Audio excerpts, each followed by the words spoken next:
Christmas மற்றும் சுபமுகூர்த்த தினங்களை முன்னிட்டு கேரள மாநிலத்திற்கு தினமும் 2 லட்சம் வெள்ளை மற்றும் கலர் ரோஜாக்களை அனுப்பும் பணியில் ஓசூர் விவசாயிகள் ஈடுபட்டுள்ளனர்.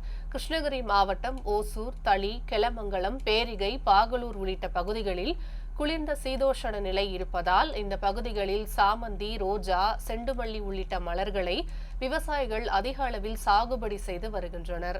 இப்பகுதிகளில் விளையும் மலர்களை அறுவடை செய்து அதனை ஓசூர் மலர் சந்தைக்கு கொண்டு சென்று அங்கிருந்து பல்வேறு மாவட்டங்கள் மற்றும் மாநிலங்களுக்கும் அனுப்புகின்றனர்.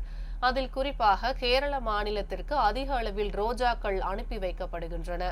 கிறிஸ்துமஸ் மற்றும் கிறிஸ்தவ திருமண விழாவிற்காக கேரளாவில் வெள்ளை ரோஜாவை விரும்புவதால் வெள்ளை ரோஜாவை உற்பத்தி செய்து ஆண்டுதோறும் 20 லட்சம் மலர்கள் வீதம் ஓசூர் விவசாயிகள் அனுப்பி வைக்கின்றனர். கிறிஸ்துமஸ் விழாவிற்கு இன்னும் சில வாரங்களே உள்ள நிலையில் தற்போது வெள்ளை மற்றும் கலர் ரோஜாக்களை அறுவடை செய்து அதனை குளிர்ந்த அறையில் பதப்படுத்தி வைக்கும் பணியில் விவசாயிகள் ஈடுபட்டுள்ளனர். ஆர்டரின் பெயரில் நாளை முதல் தினமும் 2 லட்சம் வெள்ளை ரோஜா மலர்களை கேரளாவிற்கு அனுப்ப விவசாயிகள் ஏற்பாடு செய்து வருகின்றனர்.